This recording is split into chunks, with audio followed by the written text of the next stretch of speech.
My name's Mackenzie, and I started a GoFundMe for the adoptive mother of a nonverbal autistic child. The mother had lost her job because she wasn't able to find adequate care for this autistic child. So she really needed some help with living expenses, paying some back bills. So I launched a GoFundMe to help support them during this crisis. And we raised about $10,000 within just a couple of months. I think that the surprising thing was by telling a clear story and just really being very clear about what we needed, we had some really generous donations from people who were really moved by the situation that this family was struggling with. GoFundMe is the world's #1 fundraising platform trusted by over 200 million people. Start your GoFundMe today at GoFundMe.com. That's GoFundMe.com. GoFundMe.com. This podcast is supported by GoFundMe. If you work in university maintenance, Grainger considers you an MVP because your playbook ensures your arena is always ready for tip-off. And Grainger is your trusted partner, offering the products you need all in one place, from HVAC and plumbing supplies to lighting and more. And all delivered with plenty of time left on the clock, so your team always gets the win. Call 1-800-GRAINGER, visit Grainger.com, or just stop by. Grainger, for the ones who get it done. Ladies and gentlemen, thank you for listening, downloading, and subscribing to the latest edition of the 12 Kyle podcast. I'm 12 Kyle. Check this out. I want to give you a scenario. You walk into your local convenience store and you decide on this particular day that you want to play the lottery. And the jackpot is at $500 million, right? So you fill out the form, hand over the cash, and you walk out. And you watch the news later on that evening to get the winning numbers. And lo and behold, you discover that you are the winner. $500 million is coming to you. What are you going to do next? Sit back, relax. We'll drop the theme music, and we're going to talk about this. Let's get it.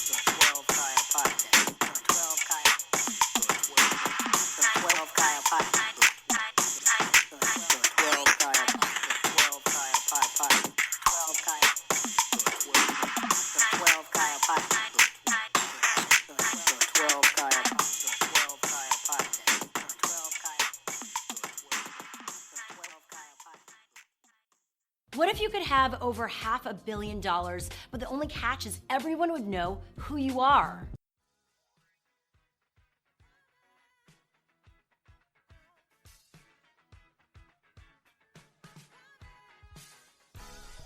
Welcome back. As I mentioned at the top, we're going to talk about winning the lottery. What brought this to my attention was there was a woman a few months back from the time of this recording in New Hampshire who won a jackpot of, I think it was $560 million in the state of New Hampshire. And she was the only winner, right? And what made it interesting was that she wanted to remain anonymous. She didn't want anybody to know that she had won. She wanted to keep her anonymity because, in her words, she did not, want to basically be a case where everybody could be gunning at her or coming for her, if you will. And she just wanted to kind of go about life as she had prior to winning. And she even expressed through her attorneys that she was somewhat, quote unquote, disappointed at the prospect of having to release the fact that she had won the lottery. Now, that might sound kind of strange because you're thinking to yourself, who would be down about winning $560 million? But yeah, it's that story actually caught my eye because, most people come forward when they win the lottery. By definition, you almost have to, unless you live in a few states. Right now, at the time of this recording, Delaware, Kansas, Maryland, North Dakota, Ohio, South Carolina, and I think soon to be Georgia are the only states where you can win the lottery and remain anonymous. Every place else, you have to, come out and, let people know that at least that you were the winner. I don't think you necessarily have to do the press conference thing, but your name and your address would be released if you don't live in those states. So here you had a situation of Jane Doe in New Hampshire. Like I said, she won $560 million. She was going to not only have to release her name, her address, her phone number. And she fought it. She did not want to do that. She wanted to remain anonymous. So what she did was she took it to court, and her lawyers filed grievances with the state and the State Lottery Commission, given the fact that she wanted to remain anonymous. And again, it kind of came to my attention because I'd never heard anybody, basically you got $560 million waiting on you, and you're like, nah, I don't want nobody to know I'm about to get this money, so I'm going to just chill. I can understand it to some degree, and I'm going to go out on a limb and say most of you who are listening to this podcast don't have $560 million in the bank. I think I'm okay in saying that. Most of my listeners don't have $560 million just laying around. With that being said, I actually understand her thought process in why she would want to remain anonymous. With that being said, it's almost impossible to do. The reason being is that we live in an information age, and I'm sure if she lives in New Hampshire, it's not like she's in some big, metropolis or anything like that. She's in probably a relatively small place, small town, small city, because it's not like there's a lot of cities jumping out in New Hampshire. But being anonymous it would be difficult, to say the least, in a place that small. I mean, it would be difficult wherever you would go because people know how much money that you've won. I mean, think about it like this. Most of our favorite athletes, if you ask the average fan, they could tell you exactly how much somebody makes. It's not hard for you to find out how much money LeBron James made. You don't have to look at his W-2s. You know how much his contract was for. And fans in general tend to, justify their idiotic behavior sometimes, thinking that their actions, quote unquote, pay the players' salaries when they come to games and show out. Just because a guy makes $200 million, you feel like you can just yell at him. No, it don't work like that. But that's another story for another day.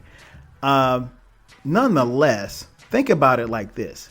How many millionaires are there out there that you don't know about? Probably a lot. But for the most part, most of us know millionaires. And I don't mean necessarily knowing them on a personal basis. But, if I said, well, if actor, let's use Alfonso Ribeiro, who played Carlton on the Fresh Prince of Bel-Air. If you wanted to know how much he was worth, I mean, it's really not hard. Just a click of a button, you could find that out. So we all know millionaires, basically. I guess that's what I'm saying. And how they can be anonymous as far as celebrities, probably not going to happen. But just the average Joe, people like you and I, that's very difficult. So here's what I would do in that scenario that I ran out in the intro. And here's what I would advise you to do. First and foremost, again, if you're not in one of those states that I mentioned, you're going to have to, at the very least, come forward and claim your ticket. And in claiming your ticket, the first thing that you have to do is sign the ticket. You got to sign it. I mean, that goes without saying. Then the second thing I would do is, before you sign it and actually turn it in, do your research, find the best estate attorneys, trust attorneys, because you're going to have to put this money in an estate or in several estates and several trusts. I mean, you just you just don't go to Wells Fargo or Bank of America and say, hey, here's my check for $560 million. Let me just put it in one bank account. Trust me, as someone who makes a living in finance, that ain't the smartest thing to do. And I don't think I need to tell you that, but just in case you do hit that $560 million or $500 million for that matter, you can't do that. That would be idiotic.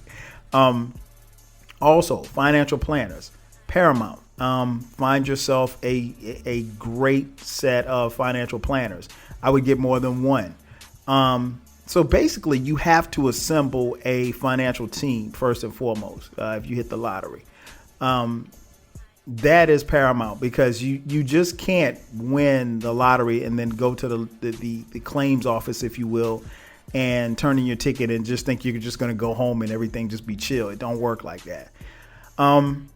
So those are the first couple of things you should do. Now, let's go back to the scenario. What would you do in that case? Okay, so once you've done that, how do you still navigate and you got all of this money and you're trying to keep some semblance of, the life that was prior to you winning this money? Because I don't know about you, but for me, if it happened to me, I'm pretty sure I'd have cousins coming out of everywhere asking for money. I think the first thing that you should do, the first thing I would do really is, it sounds crazy, but I'd have to leave. Like, I'd have to leave my house.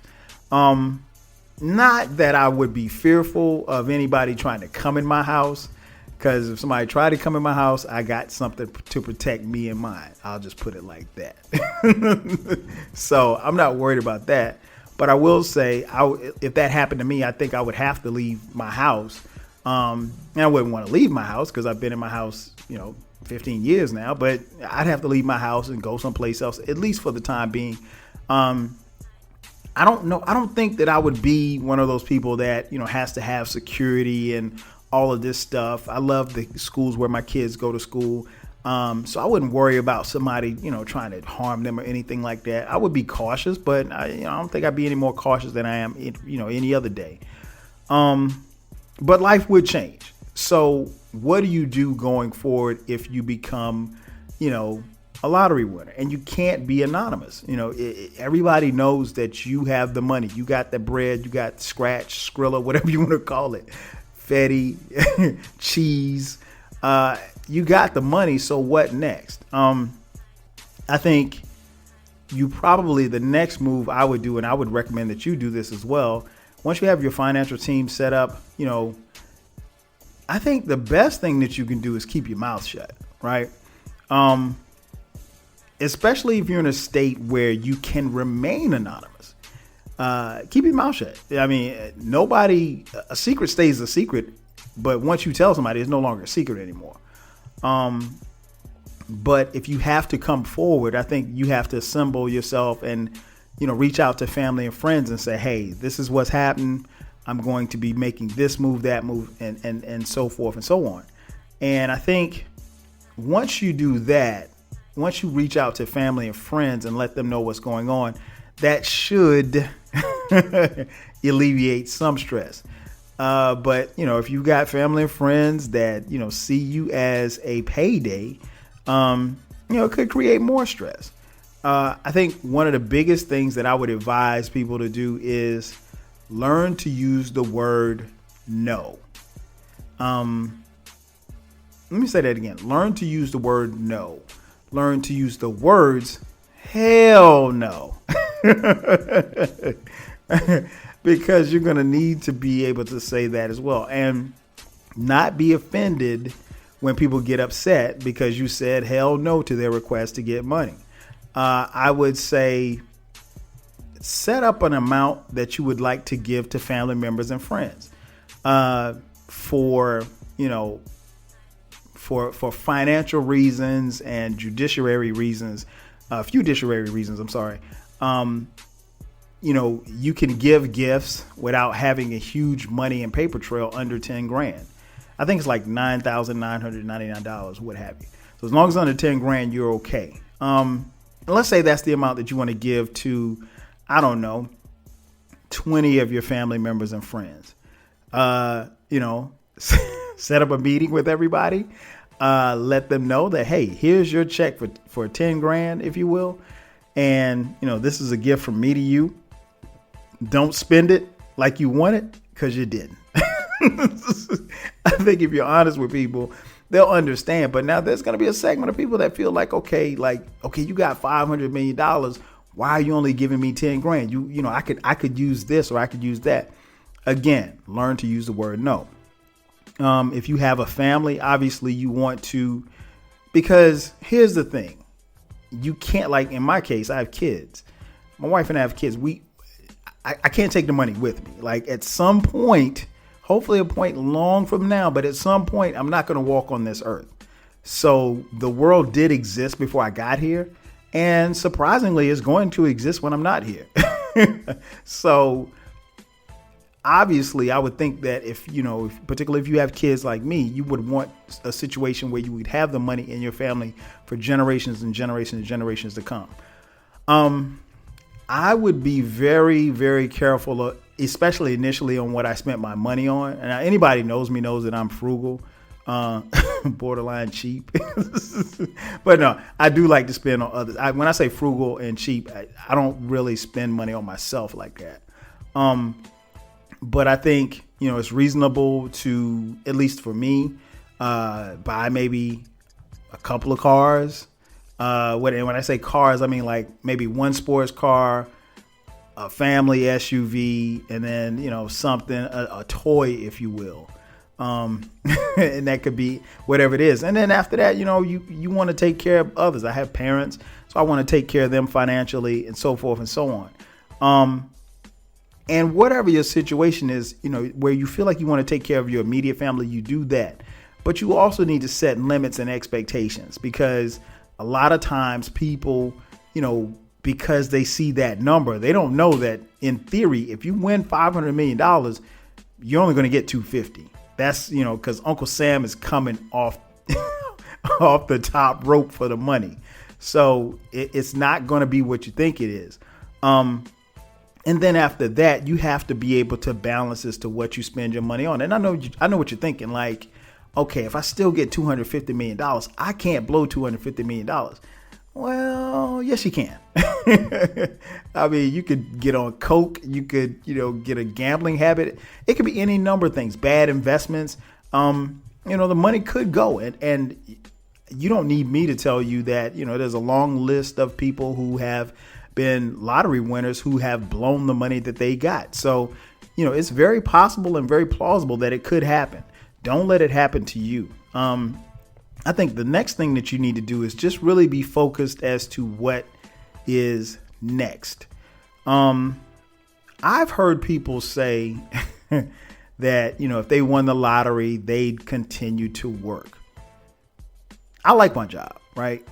But ain't no way in hell that I'm going to keep working. I mean, I went to college.